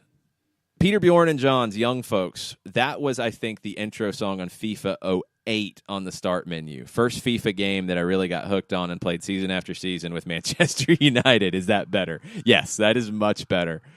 I know it was a FIFA song. I don't remember which game it was, which year, but yeah, that was one that song was probably a hit because of FIFA.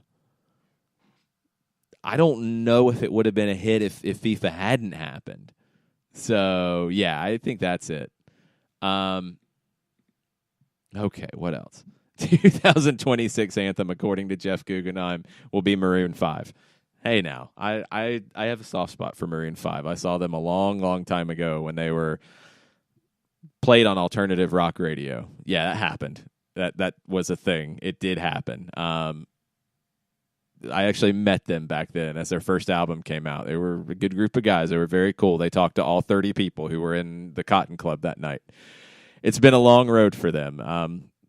Hey, more credit to them. They're making money. They're making more money than me, so full credit to them. But yeah, I'm not as much of a fan of their pop stuff they're doing these days. It's a little blah. But it's working, so you do what you got to do. I don't think they will still be there in 2026. I think of from like TV themes and stuff.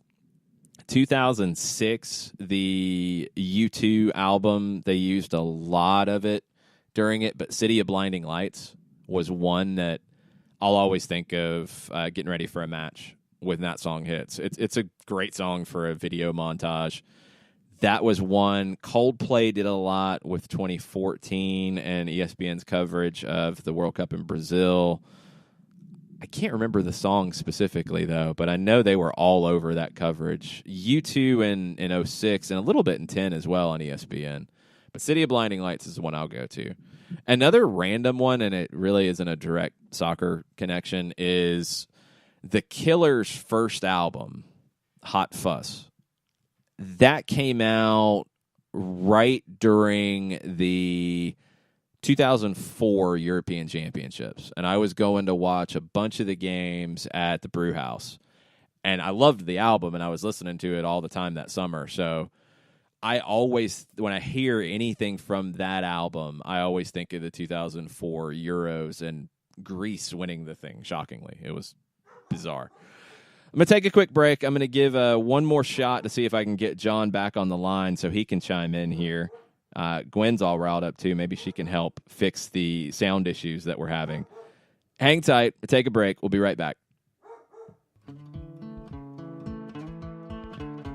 Today's show is presented by Atl Utd-Manager Associates, personal injury lawyers with over 30 years of experience, supporters of Atl Utd, Faction, and Inter-Atlanta Youth Football Club. If you've been hurt in a wreck, contact Steve today at steve@aa-legal.com or call in 24/7 at 404-377-9191. The initial consultation is free. A ranger station. I'd like to report a bear hug. Okay. I put out my campfire and Smokey Bear hugged me. So you drowned the fire, you stirred it, drowned it again, and felt that it was cold? Uh-huh. Yeah, he's just letting you know you did good. Bear hug from Smokey Bear. Status update. I'm gonna let you go now. There are many ways to start a fire, but one sure way to put it out. Learn how you can do your part at SmokeyBear.com. Sponsored by the U.S. Forest Service Ad Council and your state forester. We know that every driver is different, and a one-size policy does not fit all. That's why Country Financial offers a variety of discounts, so you get the coverage you need and the savings you deserve. From good driver to good student, multi-policy to multi-car, we've got a discount to suit every driver. Call Jason Wright at 678-568-6871 today to see what you could save. On Facebook at Jason Wright Agency or by phone at 678-568-6871. Discounts vary by state. Policies issued by Country Mutual Insurance Company, Country Preferred Insurance Company, or Country Casualty Insurance Company, Bloomington, Illinois. Every hiring manager knows that a company is only as good as the people it's made from. So where do you find the best people? That may surprise you. Meet the grads of life, young adults of unique determination and experience, an ideal fit for your company in an entry-level position, internship, or even mentorship. They might not have every qualification you typically look for, but they're exactly who your company needs. This is talent worth knowing about. Go to gradsoflife.org to learn how to find, cultivate, and train this great pool of untapped talent. Brought to you by the Ad Council and gradsoflife.org.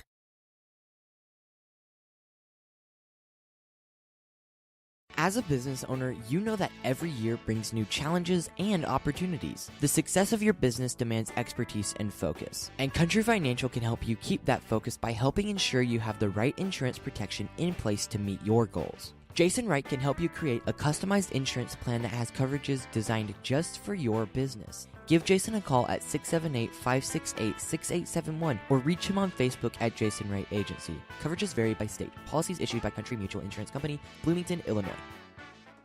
Got issues with youth or high school sports? Positive Coaching Alliance can help. PCA is a national nonprofit working to transform youth and high school sports so that every child has a positive character-building youth sports experience. PCA provides live and online workshops to train double-goal coaches whose first goal is winning and whose second, more important goal is teaching life lessons through sports. PCA also has workshops for parents and high school student athletes. For more information, please visit positivecoach.org.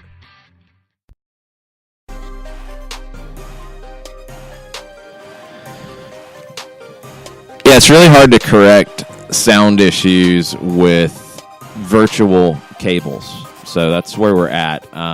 the virtual cable has failed, which means I need to virtually fix it, which means I can't do it while we're live. So John is sending things and joining as much as he can on Twitter. So on Twitter right now, John will yell at you and share things and post them for you. He has shared the 1990 World Cup song for the U.S. men's national team, and he sent me a little bit of it that I will play here in just a second for you if you haven't seen that link yet. But wanted to remind you guys about the Wolves over at Horizon Theater. 9 young women take to the field to answer life's big questions in this Pulitzer Prize finalist play, a New York Times critic pick. It's the perfect soccer fix during the Atlanta United offseason, which doesn't last a whole lot longer. You can get your tickets over at horizontheater.com. Next week, we're going to have a contest where you guys can win a couple of tickets to the show. We're also going to have a 1v1 with the director coming up who brought this play to life. Really cool story about a girls soccer team and everything that goes on around that. So horizontheater.com, the Wolves, it is running now through early March. You can get your tickets over at horizontheater.com. All right, we are going to get this awful 1990 Def Jeff. Def Jeff, I don't think, had any other songs. I don't know who Def Jeff is. I don't know where Def Jeff came from. I don't know how I came up with the name Def Jeff, but here is a sample of Def Jeff's work.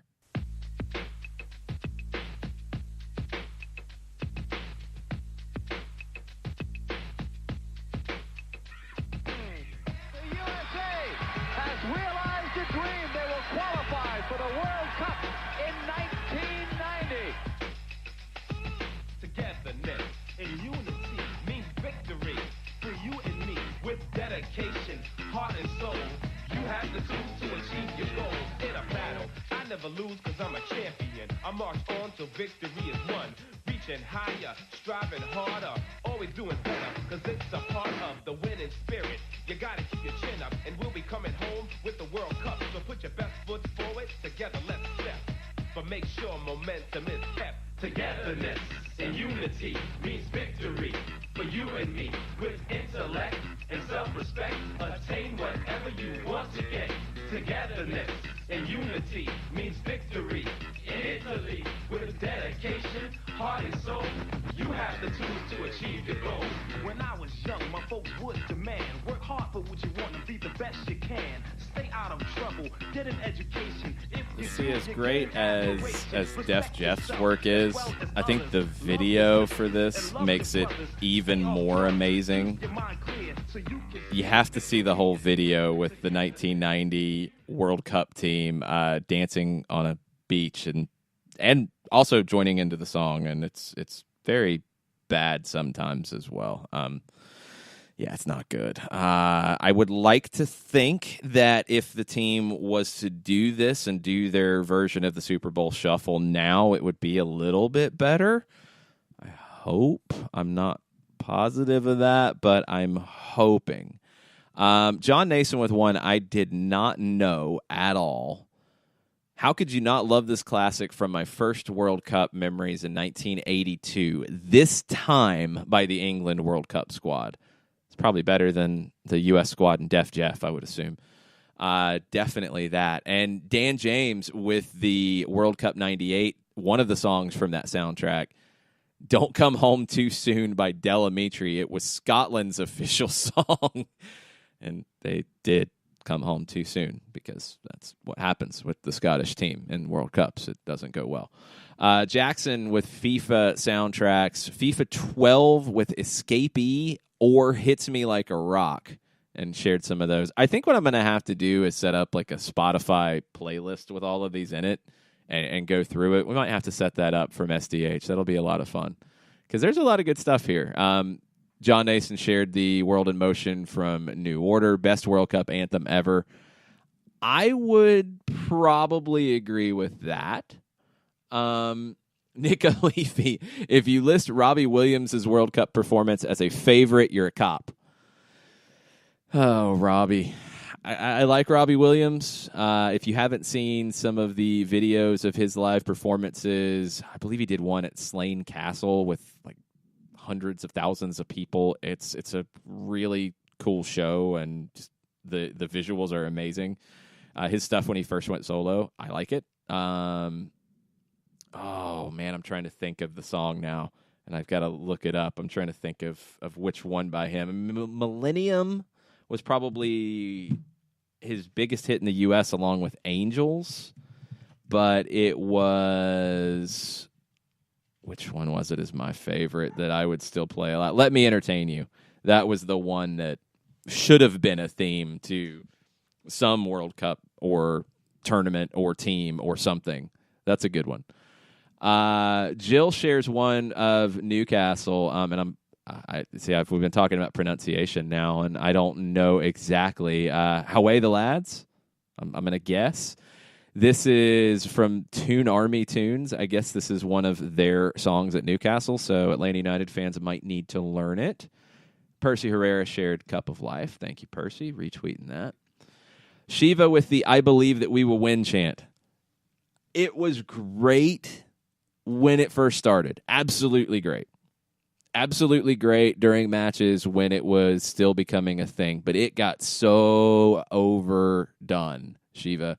If I hear it now, I'm like, oh, no, not again. And I think it only really worked for the national team. I saw clubs do it. It didn't feel the same. In its peak, and I know it's a little hard to think back to that, in its peak, it was pretty cool when that would break out at a bar or in the stands. It was very cool. It worked really well. I could probably go another 10, 20 years without hearing it and would be very happy. Tyler Rice with another FIFA song, Alive by Empire of the Sun, FIFA 14. The FIFA soundtracks are pretty amazing, for sure. They're pretty epic, absolutely. John shared the Three Little Birds from Ajax singing. So, yes, I agree with the Colonel as well. Like, that would probably, to start with, take a little bit of work from the Halo board or what have you, maybe even playing the beginning of the song to prompt it. And I think that's what they do at Ajax. They play the song, and then they just drop the volume because everybody's singing it. So no problem with that. Jason Heinley, Sail, AWOL Nation. I'd like to know the story behind it. Was there a game? Was it used in a promo? Is it just something for you before you would play? Share that with me, Jason. Let me know why Sail is your soccer song that you think of. Let's see. Okay, John shared, and I wasn't sure on this, the It's Coming Home. It was England's official anthem. It just got hijacked by the whole tournament, and that's what it was known for. So, Charlie Brown by Coldplay. John was thinking that was from the World Cup 2014 stuff, but Jackson Popkins says it was Euro 2012 ESPN work that they used it. I couldn't remember what their main songs they used in 2014 were, but I remember telling people that when they were using U2 in 2006 and then they went back to the well for U2 in 2010, that I thought Coldplay would be that next song next band that ESPN would use for a World Cup band, and they did. They used multiple songs. It wasn't just one. They used a bunch, and it was the same they did with U2. Fox went in a different direction. I know Fox did the like orchestral theme and a lot of that music during this last World Cup. I don't remember any other music from it. And that's kind of weird because 2014 it was Coldplay, 2010 U2, 2006 it was U2. 2002 was in the middle of the night, so I don't remember how awake I was to remember what music was being played. But ESPN did a great job with that music during those tournaments, and Fox, I just don't really remember anything about it. I don't. The Colonel says, maybe already mentioned by El Mata Flow, or would have had you not been muted, OSG Nelson. Hymns and Arias belongs on any list of football songs, second only to You'll Never Walk Alone and the Prim. Garlic Bread Warlord Nick Alifi, I completely agree with Pennywise Bro Hymn. That was his East Paulding High Varsity 99 song. Yes, I am absolutely with you on that. That makes you want to run through a wall. Jarrett shared the video of the crowd singing "We Are the Champions." Thank you, Jarrett, for chiming in, even though we can't hear you either because sound issues and, work and stuff. It's always there. Tafka TLC, FIFA 2018 has given some spotlight to one of my favorite under-the-radar bands, The National. The game uses their song, "The System Only Dreams in Total Darkness." Love it. National's a great band. They're one that I have not seen live that I would like to. They're on my list. Like to check them out, Tafka. Jarrett also chimes in, Charlie Brown, Coldplay for the World Cup. So both Johns are correct. It was used during the World Cup and the Euros. John and Jackson both had that. Mumford & Sons' The Cave was also used for Euro 2012. I guess they just went all over the board on that one. I thought they might have kept one band. It's actually a really smart thing for a band to sign up for that, to have whatever album they have out that they're pushing to be all over the coverage and all the montages and all that. It's great promotion. It worked really well for the U2 album in 2006. I remember that album doing really well, and it being all over ESPN and ABC probably didn't hurt. Joel, Mr. Runner 76. I mean, the classic, the Ole Ole chant. Heard it at a varsity high school match. Thought it was cool to play while that was being chanted. That's an icon. That's an iconic thing. It's very cool. There is an Ole song that uses some of the chant. Bouncing Souls, ska punk. Definitely that one works too. I would put that on my list. Ole by the Bouncing Souls. Joe McCurdy, love the topic. I, too, listen to the 98 CD nonstop. Love the humor of Don't Come Home Too Soon by Delamitri. And I was a synth nerd, so I loved Jean-Michel Jarre theme. I don't remember that one, Joe. I'm going to have to dig into that. John Lee Huey, sorry about me coming in hot and blowing your ears out. I will try not to do that. I will come in all sotto voce and be very low and mix in the mix. Yeah, trying to work through this. Unfortunately, no John because virtual cables have broken, which is never good. Tafka, also a rare mention, Caught in the Sun by Course of Nature for the 2002 World Cup. Solid. Okay. I don't know that one at all. I think it was 2002 that the theme song was an artist named Anastasia, and the song was called Boom. Yeah, it was 2002. Song Boom. I mean, it's electro-poppy. It was the official song of the 2002 World Cup. Releases a single all over the world in June of 2002. It was on the official album of the 2002 FIFA World Cup, which didn't have much else. It had Let's Get Loud by Jennifer Lopez, which I think was from an earlier event, too, I believe. I think that was reused for this World Cup. I got to double-check that now. 99 FIFA Women's World Cup. That's where Let's Get Loud was from by J-Lo. J-Lo's been on a lot of World Cup songs. Design Dribble puts us all in our correct place, and Dribble is 100% correct. How has Clint Dempsey's Don't Tread not been mentioned? It's always a winner. 100% agree. Deuce had some bars, y'all. Deuce could go. And that was a Nike campaign that was awesome. And the track was awesome. It still stands up. Jackson Popkin, right after Dribble, was all on it as well. Both shared the link. So if you've not heard Don't Tread by Clint Dempsey, yes, he could really do it. He could rap. He was good. He needed to do more. Maybe he will now that he's retired. I'd like to hear what Clint Dempsey has to say these days. If he wanted to cut a track about the national team or about failing to get to the World Cup or whatever he wanted to cut a track about, if he wanted to cut a track about the Portland Timbers, that's fine. He's a Seattle guy. He didn't like Portland at all. I'd love to hear Clint Dempsey diss tracks on a regular basis at this point now that he's retired. That would be amazing. That would be the greatest thing that could happen in American soccer right now. Let's take a final break. Come back. More musical memories after this.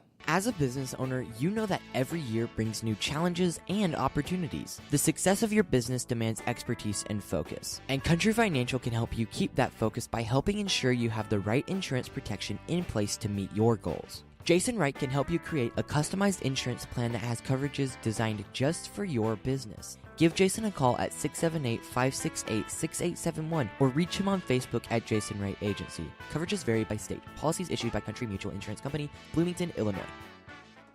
Got issues with youth or high school sports? Positive Coaching Alliance can help. PCA is a national nonprofit working to transform youth and high school sports so that every child has a positive character-building youth sports experience. PCA provides live and online workshops to train double goal coaches whose first goal is winning and whose second, more important goal is teaching life lessons through sports. PCA also has workshops for parents and high school student athletes. For more information, please visit positivecoach.org. If you've been hurt in a car wreck, contact my friend Steve Apolinski of Apolinski and Associates. He's been representing individuals for over 30 years throughout Georgia and Alabama. Email him at steve@aa-legal.com or call him 24/7 at 404-377-9191. The initial consultation is free.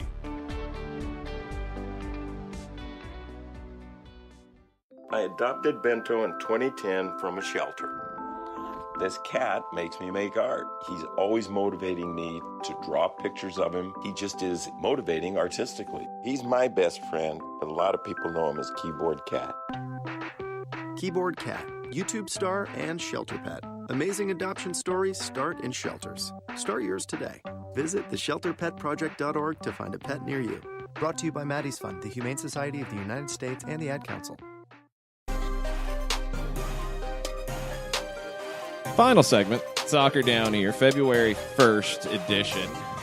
New month, virtual cables break. We lose John mid-show. You know, it happens. I might blame Toronto FC for that. I don't know. We're blaming them for everything else, so might as well blame them for this one too. It's been a interesting last couple of days in the world of MLS. Sebastian Giovinco is gone. Luciano Acosta was almost gone, not gone, maybe gone. We'll see what happens. Miguel Almiron is in Newcastle, and he is officially part of Newcastle United. It was a big window for MLS. It's a new time for MLS, and I want to see how the league continues to move on from here. I think it'll be a busy summer window as well. I think you're going to have clubs absolutely react to the Miguel Almiron transfer and the possibility of the Luciano Acosta transfer, even though it didn't happen. I think you're going to have clubs look at MLS players a little differently these days with the numbers that are being thrown around. So I wonder in the summer who could come calling and which MLS teams might be willing to sell in the summer window. It's going to be an interesting time. Waffle House United shares his, in our musical soccer roundtable discussion, isn't this? It's a song called "Follow Atlanta." Neil Grant is credited on the YouTube video. All music and lyrics from Neil Grant. Don't they do really cheesy songs? And Neil Grant might be the one behind it. For every team they can find, and it's just kind of cheesy and there and whatever. I'm glad that one didn't stick for Atlanta United. I don't think it was ever really threatening to stick, but I'm kind of glad that it didn't because, you know, it is what it is. Jarrett Smith with a possibly controversial take. Ban Seven Nation Army forever. We need to vote on this, people. We need to hear what you think about Seven Nation Army. Tafka says no. He's very against this. Is it used a lot? Yes. Is it still amazing? Yes! Exclamation mark! All caps. It's not like I believe we will win for me. It is not where I cringe when I hear it. I did for a little while. I'm not going to lie. I was at a point where I was just, no. I don't want to hear this at all. No more. I think I've come back around on it now. I think I'm okay with it. Sorry, Jarrett. It doesn't bother me as much now. I do agree with Jarrett. Find something new. There are new songs out there that you can go do and grab instead of a song that's how old is Seven Nation Army? I mean, it's not on classic rock radio or anything, but it's been out for a little while. Released in 2003. There's a lot of songs that have come out since 2003 that you could play at sporting events. I would agree. Sandstorm is another one that does get played a lot, and that's another fairly older song. When did that one come out? And no, I'm not trying to throw shade at South Carolina fans. Sorry. It was released in 2000, so it's even older. But Jarrett shared it with me earlier this week. There is a band called the Whiskey Shivers that does, I can't remember what Jarrett called it. It is some form of bluegrass, trash grass, I think. I don't know what makes it that. I've no idea. I'm going to have a long conversation with Jarrett on the music down here version of the show that'll hit at about 3:35 tonight. I don't know trash grass, and I don't know what makes a band trash grass, but the Whiskey Shivers trash grass cover of Sandstorm is one of the most amazing things I've ever heard in my life, and I highly recommend it. And if that started to be played at sporting events, I would come completely back around on Sandstorm at sporting events. 100%, if that could happen. Maybe somebody needs to do a trash grass cover of Seven Nation Army, and that would revitalize the song at sporting events. Maybe that would do it. I'm not sure. Jarrett, some people were upset with your take about Seven Nation Army. I'm sorry about that. I apologize. Chris Bartlesky chimes in on the Don't Tread on this as well. Clint Dempsey had a lot of votes for that one. That would definitely make it to the playlist. No questions asked. What should be the songs for Atlanta United in 2019? What should be the songs for this next campaign for the U.S. men's national team? I am excited to see what happens. I love when you get this crossover between music and sports. I think soccer and music are honestly two things that are, explain the world, link the world in a lot of ways. It's always a thing you can talk to just about anybody about, either sport or music. You're going to be able to have that conversation with pretty much anybody. It's always good. I love both, and I love when they cross over and make new memories. I'm trying to think of any others for me that I haven't mentioned.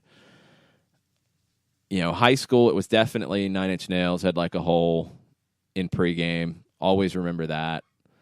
The Killers in the 2004 Euros, just because the album came out, it's one of my favorite debut albums. I completely associate it with it. We talked about it with Goal the Dream Begins, the scenes with that, with music. One thing that, as we were talking about Goal the Dream Begins, I think this might be a future Friday flashback question. You get soccer movies and soccer TV shows, and one that used to play here was Dream Team. It was on the old Fox Soccer channel. They had to dub the music differently for the Fox Soccer channel broadcast. They threw just generic music in the scenes. But I've seen clips from the show when it aired on Sky in the UK, and the soundtracks to it were amazing. They used music really well in that show, and a lot of stuff like Blur and Oasis and the stuff you would expect when that show was being made. I believe 2000s was the run of it, maybe even in the late 90s into the 2000s. Really fun show. They did a little mini series it was like a flashback within the show, I think set at the 1986 World Cup. And they did it as a miniseries during a World Cup. That was pretty cool. Found the videos of that. But Dream Team went for like 10 years or something. It was a long-running show. And Harchester United's one of the greatest clubs of all time. If you've watched that show and you have any clue what I'm talking about, if you haven't turned this off by now, Dream Team is highly recommended. And the music from the Dream Team version in the UK is outstanding. They did a lot of cool stuff with Oasis. They used Cast No Shadow, which I mentioned earlier from Goal the Dream Begins. that was the ending of the series, was this huge dramatic moment that involved a ghost and the stadium being burned down and a goal to, I think, keep the team up or it was a goal to win the title. Sorry. And Cast No Shadows playing. Because, when there's ghosts and stadiums burning down and goals to win championships, you need to have Oasis playing because that's what should happen, isn't it? That's what I always thought of anyway. Uh-oh. Paysanino is not a fan of the Whiskey Shiver Sandstorm. Sorry, Payson. Blame Jarrett for it, actually. I dig it, but Jarrett introduced it, so he turned me on to it. It's his fault. Sorry, Payson. Jackson Popkin, as much as I enjoy hearing Zombie Nation after Atlanta goals, I feel like it is an equally overused song as Seven Nation Army. Maybe. It is used a lot. Is it time for a new song? This was a conversation we had at Silverbacks games, and I think they actually did a vote on what the goal song should be, and they used Guerrilla Radio by Rage Against the Machine for a while. They used Chelsea Dagger by the Fratellis. A lot of different hockey teams used that as well. That was a good one. But those are older. You're not going to go back to those. I don't know what the new one would be. There might be an Atlanta artist, an Atlanta song that would be a perfect fit after goals. That'd be really interesting. Chris Bartlesky, Dutch, but we in Atlanta have a pretty strong connection. But it translates to blood, sweat, and tears. It plays like we ready for the Dutch national team at kickoff. The whole stadium sings. It's incredible. It's by Andre Hazes. Chris, we're going to find a video. We're going to share that from Soccer Down Here so people see it. That's really cool. I dig that. I think that's it, y'all, for a show. Thanks, everybody, for bearing with me on all of the technical issues. Sorry if I blew your ears out. John will be back with us on Monday. Monday, we will be at a different time. I've got stuff going on in the morning. I will be unable to do a morning 9 to 11 show Monday morning. We will be doing a combined Soccer Down Here, Soccer Over There extravaganza because it went so well yesterday. We're doing that again on Monday. Kickoff time to be determined, probably around 5 or 5:30. So stay tuned for that. We'll talk everything from MLS over the weekend. We'll see if there's any more news and rumors and things that pop off around the league as teams are starting to play preseason matches. Atlanta United's headed to California. We'll be playing some preseason matches behind closed doors out there next week. Could be some news coming up about that. Stay tuned as well. But we'll talk about all that. We'll talk about what happens around Europe and South America this weekend. I don't know if we will have possums running onto fields. I don't know if we will have fights in Argentina. Everything is fair game for the combined SDH Soccer Over There crossover extravaganza on Monday, roughly around 5 or 5:30. So stay tuned for a kickoff time. We'll be back then. Thanks, everybody, for listening this week to everything that we've put out here on the SDH platform. Thanks for all your support. Thanks for all the great interaction today. I will get a Spotify account set up from SDH and share this because lots of good stuff here. Maybe it needs to be multiple playlists. Maybe a World Cup playlist, a FIFA video game playlist, and just an SDH playlist. We'll work through that, and we'll get it set up and share the links next week for you on that. Thanks, everybody. Mucha plata, y'all.